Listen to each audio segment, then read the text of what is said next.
Hello student, मैं doctor Gajendra Chakradhari, HOD department of geography, Batmul college, Mahapalli, Salewana, जिला रायगढ़, छत्तीसगढ़।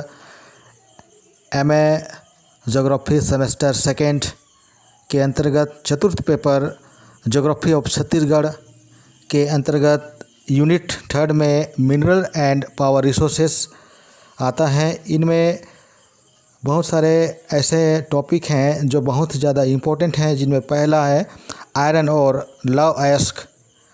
आइए इसके बारे में आपको हम अध्ययन कराएं।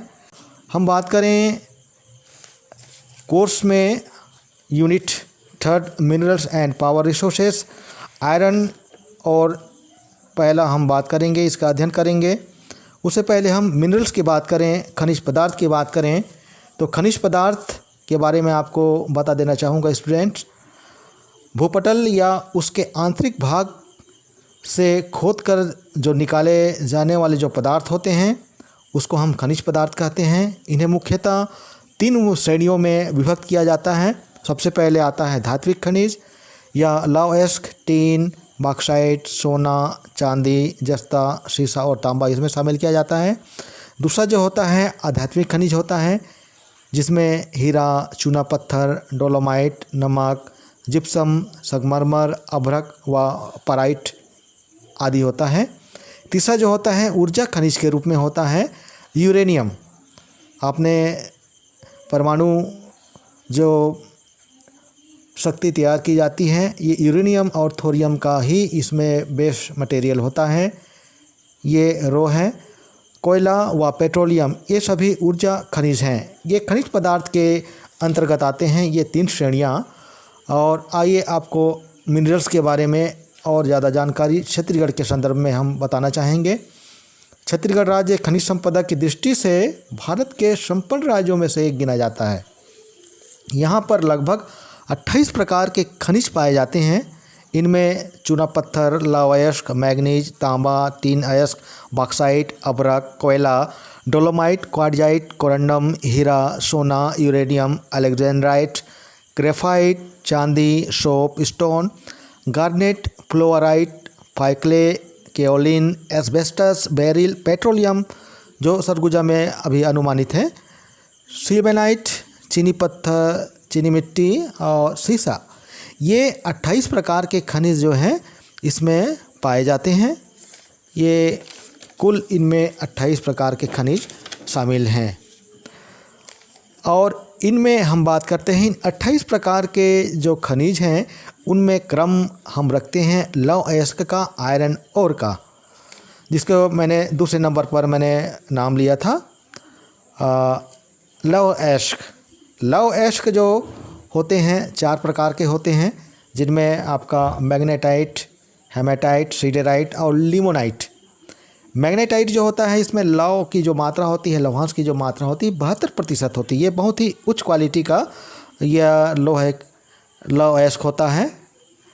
और दूसरा होता है हेमेटाइट, लौह की जो मात्रा होती है इसमें 70% होती है।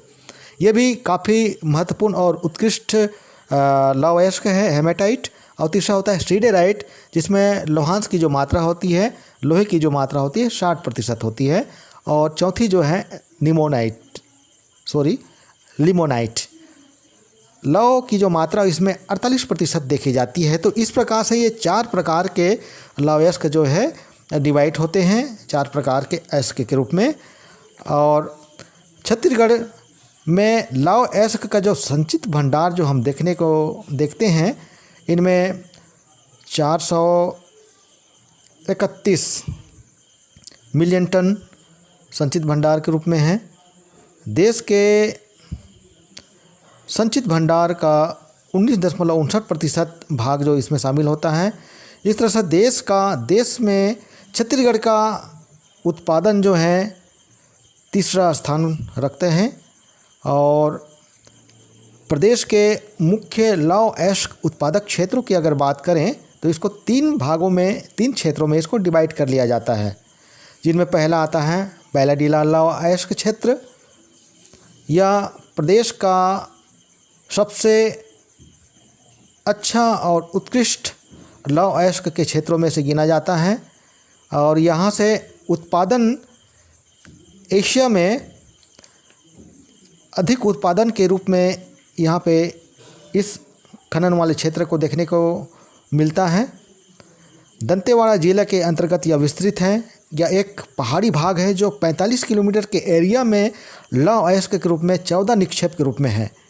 यहाँ हेमेटाइट किस्म का लौह अयस्क मिलता है जो उच्च क्वालिटी का होता है, जिसमें 70% लौहांश की मात्रा हमें प्राप्त होती है।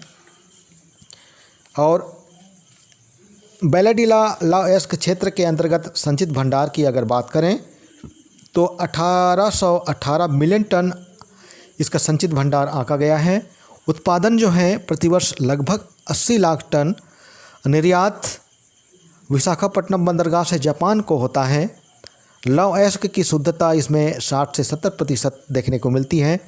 आइए दूसरा जो क्षेत्र है रावघाट लौह अयस्क क्षेत्र का, यह क्षेत्र बस्तर जिले कांकेर ज़िले के अबुझमाड़ पहाड़ी के पूर्वी सीमा पर रावघाट पहाड़ी पर स्थित है।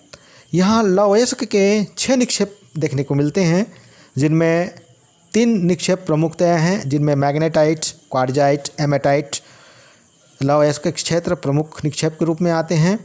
संचित भंडार की बात करें तो यह 732 मिलियन टन संचित भंडार अपने में समाहित करके रखता है।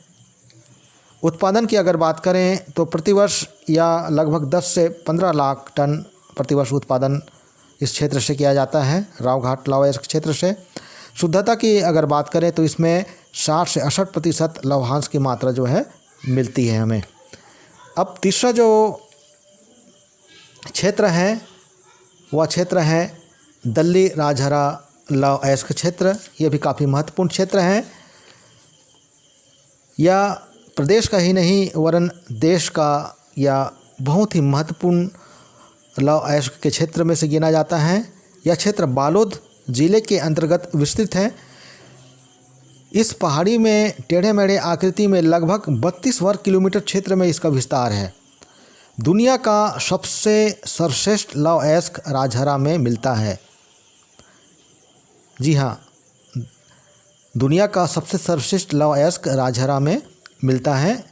हेमेटाइट किस्म का लौह अयस्क यहाँ पे पाया जाता है। अगर बात करें संचित भंडार की तो 289.7 मिलियन टन संचित भंडार यहाँ पर सुरक्षित है।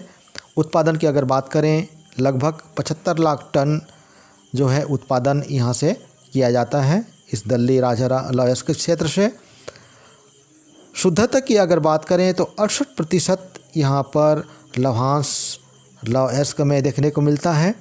आपूर्ति की बात करें, खपत की बात करें तो भिलाई स्टील प्लांट में इसकी खपत आपूर्ति विशाखापट्टनम के क्षेत्रों में जापान और साथ ही प्रदेश के साथ साथ देश और विदेशों में भी अन्य अन्य क्षेत्रों में भी दल्ली राजहरा के लौह अयस्क का निर्यात जो है बड़ी मात्रा में किया जाता है।